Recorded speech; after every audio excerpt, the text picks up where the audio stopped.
Hello guys, welcome back to the channel, welcome to another film review. Tonight we're looking at a 90s horror film called Cemetery Man. Or as you can see, it's also called Della Morte Dell'Amore. It's got two titles. So I'll tell you a little bit about the film. Yes, grab my trusty book, write some info down in it, find me old specs, let's put them on. Right, Cemetery Man, it's an Italian film. Made in 1994, certification 18, runs for 100 minutes, directed and starring Michele Soavi. The screenplay and starring Gianni uh, Romoli. Also stars Rupert Everett in the lead role. Cinematography is by Mauro Marchietti. Music is by Manuel de Sisa. So, yeah, it's an Italian film, this one. And it stars Rupert Everett, who, in the sort of 80s and sort of he was a bit of a heartthrob. All the girls seemed to like him, and he starred in quite a few sort of um, sort of big British sort of drama films. And so it was quite weird to see him turn up in an Italian horror film. And this is based as Rupert Everett plays a guy who works in a cemetery. Okay, and in this sort of fabrication film, people that die after 7 days return to as a zombie, and his job is to sort of like kill them off before they sort of like go out and sort of onto the world.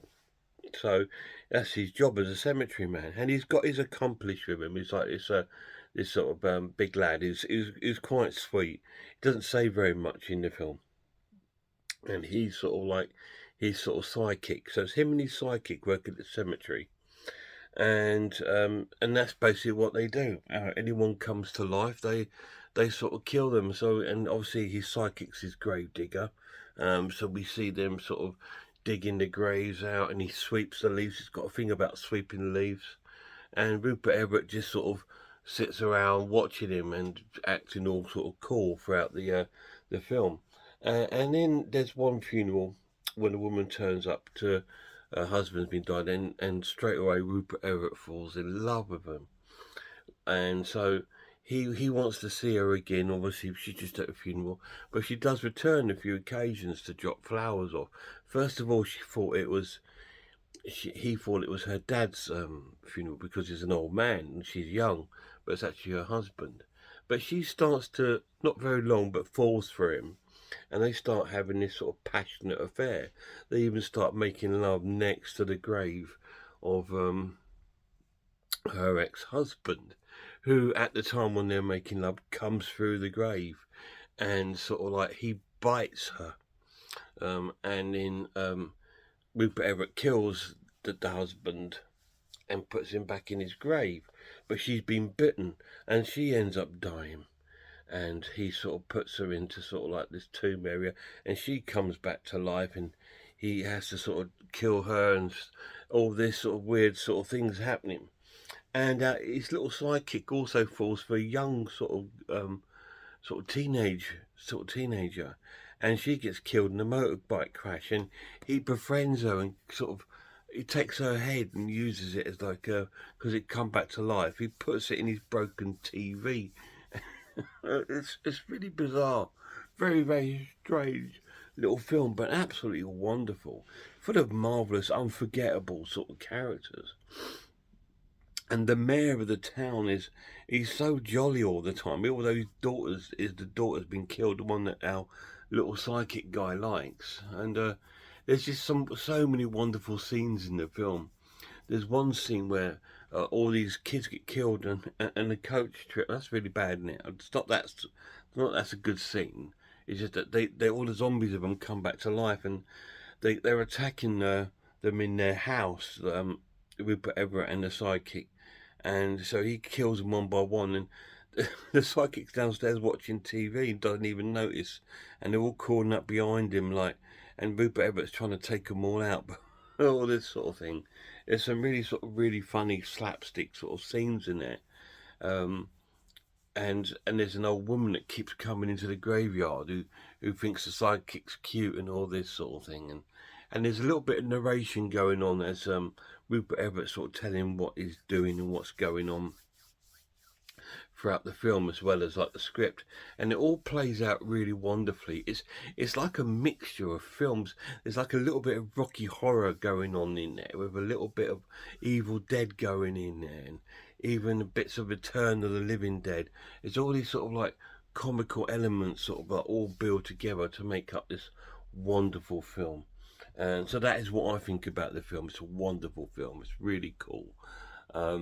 It's just good fun from start to finish.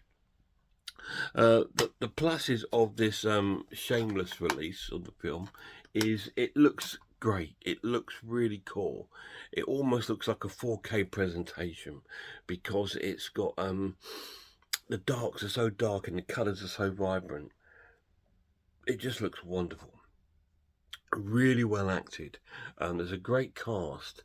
Obviously, most of the cast is Italian, apart from Rupert Everett, but they're all memorable, including the police officer who keeps coming up and asking him questions. Where were you last night and all this?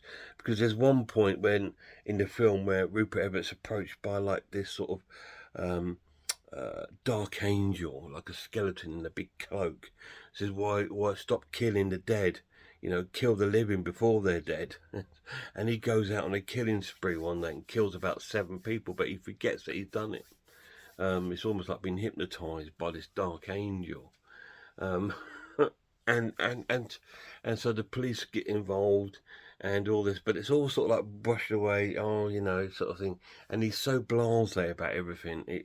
It's so cool. It's such a good character Rupert Everett plays in this film as Delamore, because his mum's name was Delamorte and his dad's name was Delamore, so that's why the film's called that. But his name is, I think, Francis Delamore, and he's a great character, and he's a very sort of flamboyant, sort of very not camp, but very sort of like blasé sort of character.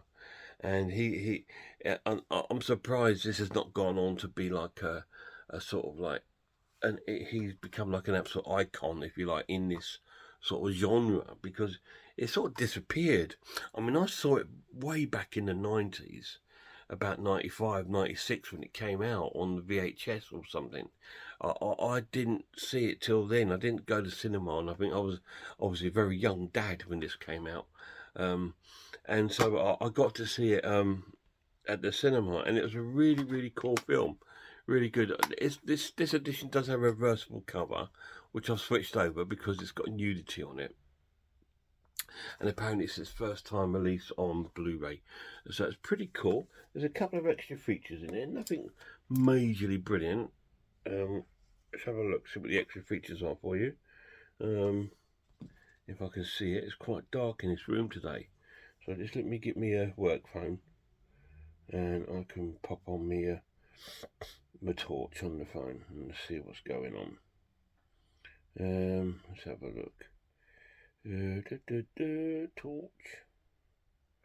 No, that didn't come on, did it? Right. Okay.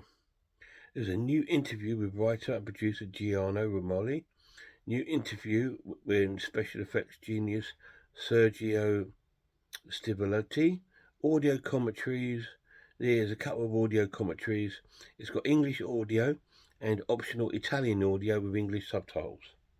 So that's the special features, which, to be honest, I mean, it's all right, because Shameless are not really renowned for doing a lot of special features on their films.